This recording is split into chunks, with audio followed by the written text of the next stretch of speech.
Hi, my name's Starsky and welcome to From the Studio on Clubbing TV. And today I'm going to be taking a look at recreating the classic Daft Punk by Daft Punk.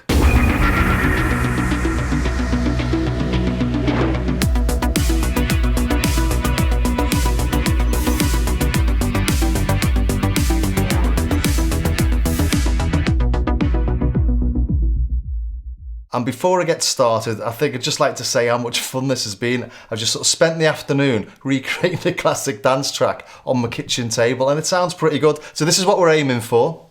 I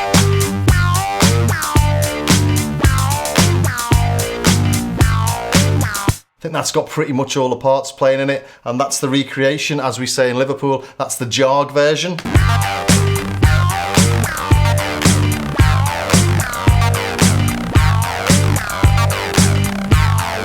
As a track, it's made up of just a few parts. You've got a main drum sample, you've got a bass line, you've got the sort of main keyboard line and a little acid line, and that's pretty much it actually. So let's start off by building the intro. This morning I thought, right, how do I start off doing this, and listen to the original track. And the original track starts off with a sort of city soundscape that's taken from a sample CD.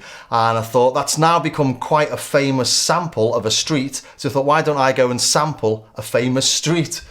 So I went to Penny Lane in Liverpool, which, if you don't know, is quite famous from a Beatles song, so ask your parents about that. But when I got there, I sort of forgot about lockdown and there's absolutely no one there. But at the other end of the street, it's a lot busier, and you've got the barbers and you've got the bankers, just like it is in the song. But again, that was pretty empty. But eventually, after waiting around for a while with my trusty little Rode iPhone stereo microphone, a bus did go past, so I did get a sample of a bus driving past. That's the busiest it got. There was that and a couple of old ladies talking about how late the bus was, but I didn't think that really fitted with the track. And of course, with it being a city soundscape, it wouldn't be complete without some car horns in there.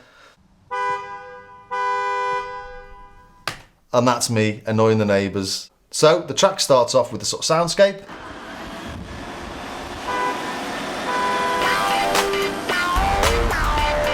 And then it moves into the actual track. So let's break that down piece by piece. We've got a drum sample in there and we've got the main keyboard line. So the drum sample, what you got to do for that, just sit there for a few hours, going through your mum's old record collection till you find something or some things that are useful. So this is the main drum sample, which I've just chopped up and stuck into Logic's own sampler and then just played. And to go with that beat, I've added a clap as well. If you listen to their track, you can hear there's an extra clap in there.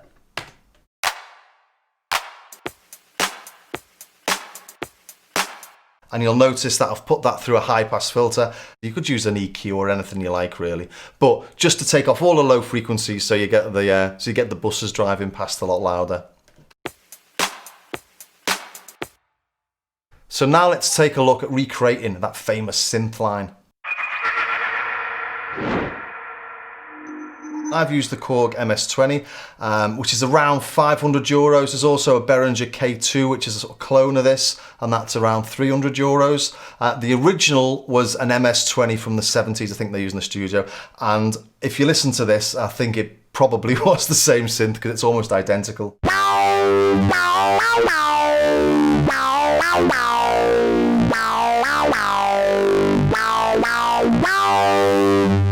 So I was really quite pleased with how I managed to get that so close actually. It's a really easy sound to make if you got one of these. Take a photo of the screen or go to my Patreon page, I'll upload some photos of it. But essentially it's two sawtooth waves, 2 octaves apart, and then playing with these filters and with the envelope you get that sort of nice wow wow sound. And then to really gritty it up, I've taken the main output and stick it through this external signal processor that you have in them. And that's got a little amplifier here, and that gives it this added sort of bit of grit of distortion. Without that, it sounds a little bit more tame. So you take the main out, stick it through this external processor it's got, whack up the signal level. So as I increase this signal level, I get a really nice bit of distortion through this.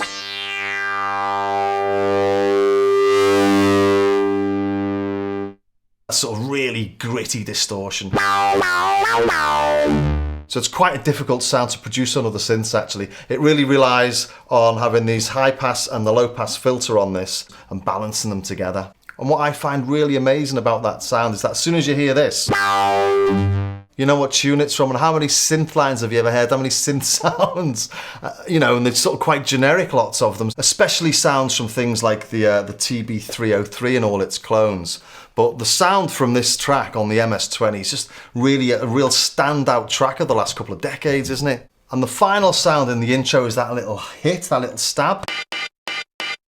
And the only way to get those is again to just go through thousands of old time sample CDs, and I think I found the original hit they used from one back in the late 90s from 0G number 3 or something. But I'm pretty sure that's identical. So that, the drums and the MS20 all go through a high pass filter at the start, so that after the first 8 beats when the drums kick in on their own without the high pass filter, they've really got some power. So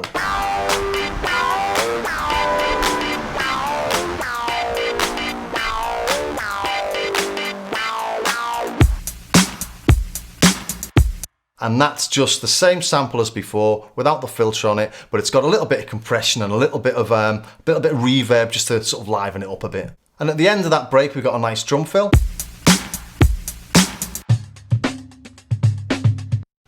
And that's just this.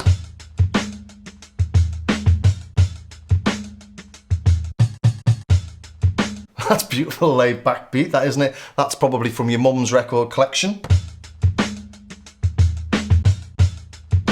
Really like that. But they've just sped it up and used it as a fill. So again, I found the original sample, put it into Logic and put it into the sampler in there, sped it up and looped it to give this.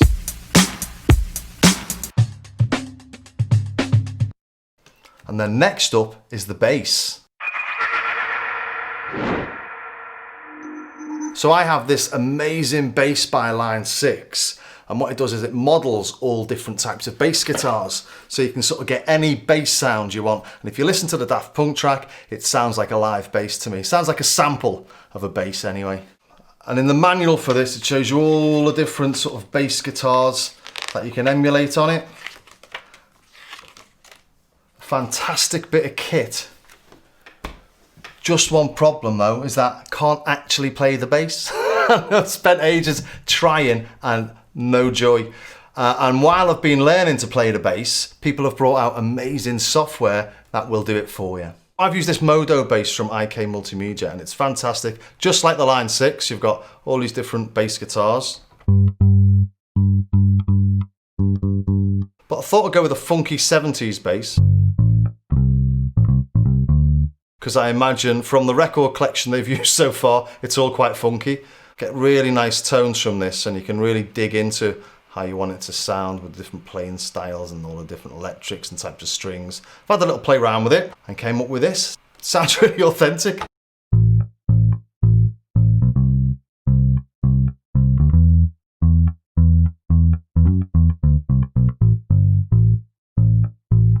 And I was dabbling and doing all around the world or Daft Punk, but after I found that sound on the MS20, I thought I'd go with the funk instead. So let's just go back from that break.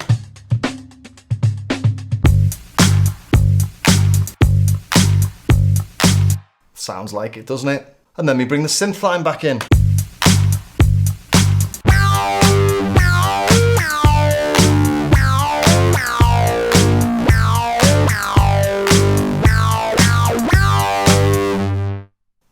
Almost there. So we're bringing things in and out and then we drop it down to a bit of a break. And in that break, we bring in some TR-09 hi-hats, nice and sort of gritty again.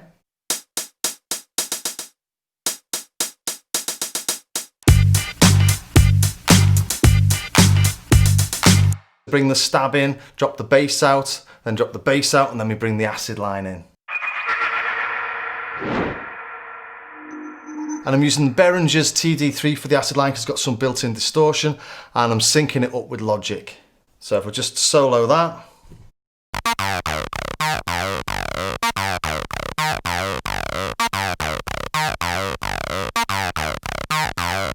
Really love that sound. It's so dirty and gritty, and you know, that distortion just sort of really gives it some oomph. But you're never going to get it to sound exactly the same as Daft Punk's. That's a route to madness, trying to match or emulate what speakers they've used, or what cabinets and what effects units and what distortion units or fuzz boxes they've used. You're never going to get it to sound exactly the same. But I think this is near enough.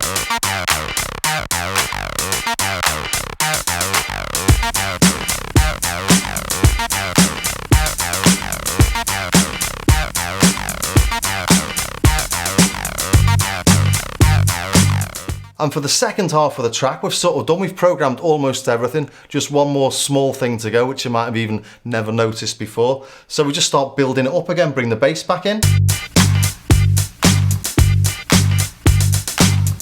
And then we bring the synth in again.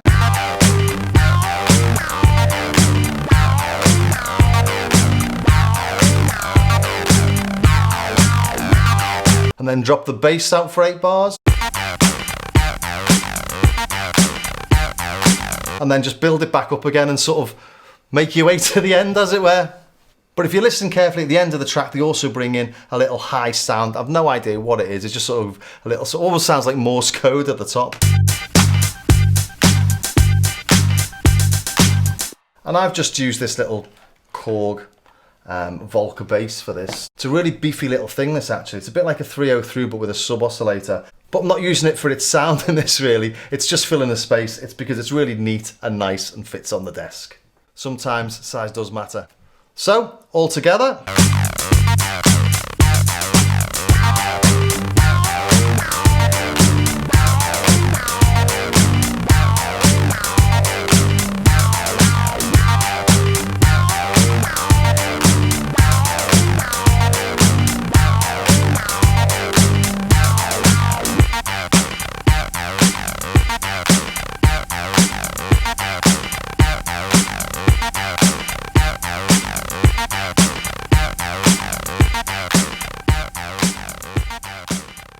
Well, I hope you enjoyed that, and if you did, you can check it out again whenever you like on our Clubbing TV YouTube channel on the From the Studio playlist. And if you are into your synths and your drum machines, check out my YouTube channel as well, Starsky Carr on YouTube. I've got a lot more in-depth and technical sort of reviews and comparisons of various synths and studio kit in general. So, see you in the next episode of From the Studio.